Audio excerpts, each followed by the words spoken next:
Caros paroquianos do Senhor Bom Jesus da Lapa, que Deus conceda a cada um que aqui se encontra muita saúde e muita paz.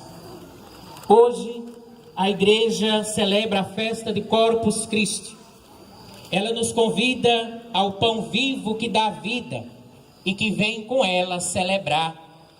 Precisamente este é o sentido da celebração do dia de hoje: celebrar, proclamar, professar e expressar a nossa fé. Esses tapetes feitos aqui nada mais é do que uma expressão de fé que nós temos, que Jesus está vivo e presente, tão real na Eucaristia. A nossa fé inabalável na presença real do Cristo morto e ressuscitado. Não está morto, ele passou pela morte, mas ressuscitou e está nas espécies eucarísticas. Eis aqui a nossa fé e o desafio para o mundo de hoje. Cremos com todo o nosso coração e com toda a nossa mente que nas espécies eucarísticas, que cada vez que viemos à missa e comungamos, ali está oferecida como sacrifício de Cristo, sacrifício único, perfeito, eterno. O Senhor Jesus está realmente presente no seu corpo e no seu sangue, em sua alma e em sua divindade, tão perfeito e real como ele está no céu. Essa é a nossa crença, essa é a nossa fé de cristãos. Por isso trata-se de um mistério de fé que somente só pode ser compreendido de joelho. Somente quando ajoelhamos diante de Deus, daquele que é o Rei dos Reis, o Senhor dos Senhores, é que podemos compreender o mistério da Eucaristia. Trata-se de uma realidade concreta que somente pode ser apreendida se abrirmos o nosso coração aos desígnios amorosos e salvíficos de Deus. Não há como perceber, não há como provar, não há como demonstrar cientificamente. Não podemos apreendê-lo, capitulá-lo com nossa razão, com os nossos sentidos. Pois o paladar falha, pois saboreamos pão e vinho. O tato falha, pois pega pão e vinho. A visão falha, pois enxerga pão e vinho. O olfato falha, pois cheira pão e vinho. Somente pelo ouvido que crê, o que escuta, podemos perceber o mistério. Somente a audição não falha. Diz Jesus: isto é o meu corpo, isto é o meu sangue. Eu sou o pão vivo descido do céu. O pão que eu darei é a minha carne para a vida do mundo. Eis que mistério tão grande. O pão que Cristo dá, e é carne dada, carne sacrificada, entregue na cruz para a vida e salvação de muitos, conforme a segunda leitura e o próprio Evangelho. Infelizmente, há cristãos que não entendem, que contestam, que se escandalizam e não comem nem bebem a vida que dura eternamente.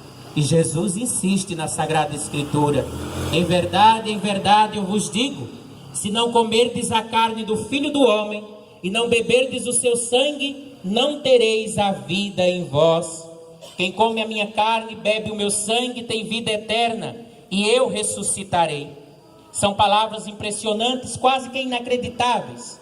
O corpo e o sangue de Jesus devem ser comidos como fonte de vida, não de qualquer vida, mas de vida eterna. Uma vida que dura para sempre com Ele neste e na próxima vida, que é na eternidade.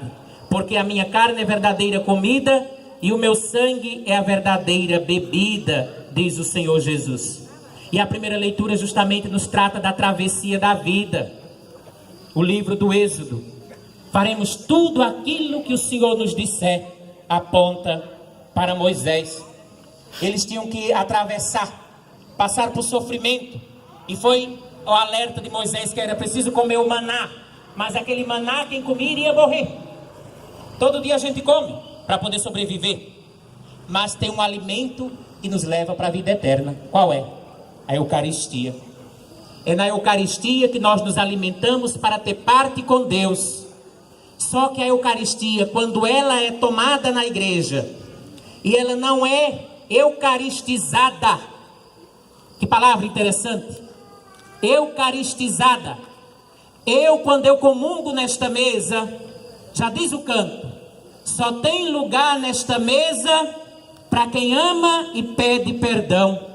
Só comunga nesta mesa quem comunga na mesa do irmão. Então, toda vez que nós comungamos nesta igreja, em qualquer outra igreja do mundo, eu me torno uma pessoa eucaristizada. Jesus está dentro de mim. E como é que eu transmito isso para os outros? Sendo outro Jesus. Fazendo as vezes de Jesus na minha casa, no meu trabalho, na escola, na rua e a sós também. Fazemos isso? Se fazemos, palmas para todos nós. Somos pessoas eucaristizadas. Colocamos em prática aquilo que nós acabamos de comer. Tanto é que tem uma oração que o padre reza antes dele comungar. Senhor, que este alimento que eu vou tomar não se torne para mim causa de juízo e condenação. Só o padre diz isso. Mas por vossa bondade, seja remédio e sustento para a minha vida eterna. São Paulo já vai nos alertar nas cartas aos Coríntios que todo aquele que vem para a fila da comunhão sem estar preparado, come e bebe o veneno de sua própria condenação. Cada vez quando eu comungo, mas eu estou com raiva do outro, eu estou tomando veneno para a minha condenação.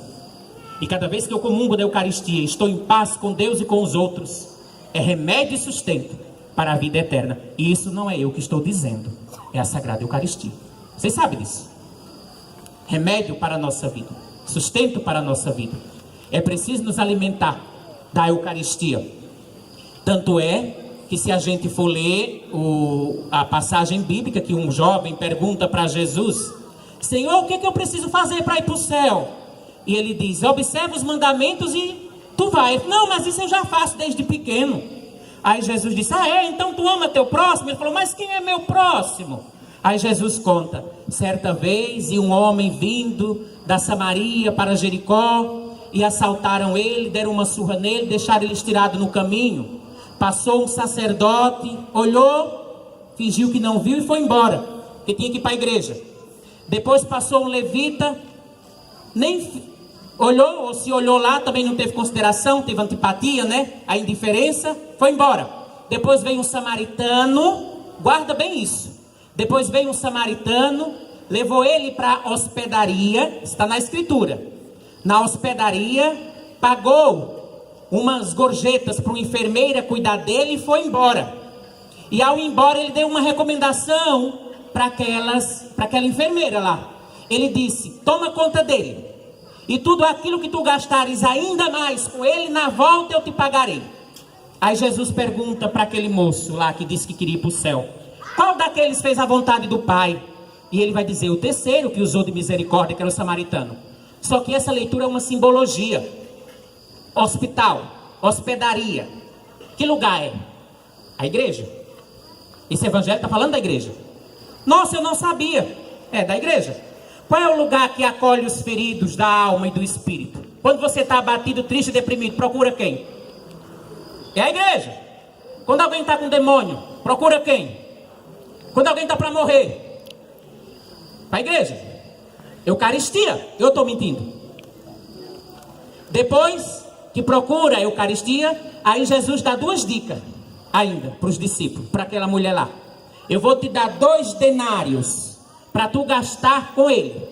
E além desses 2 denários, aquilo que tu tiver feito a mais, na minha volta eu te recompensarei.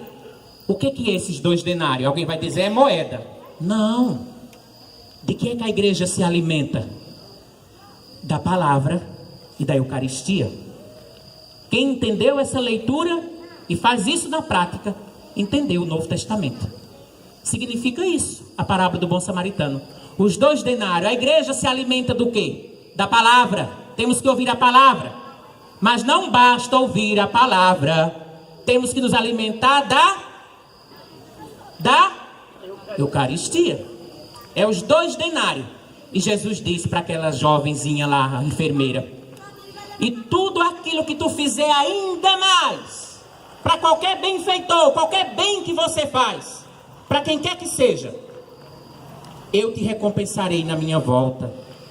Isso é a regra do bom cristão, de em tudo amar e servir. Servir uns aos outros, gente. E essa celebração de hoje, ela tem 3 características.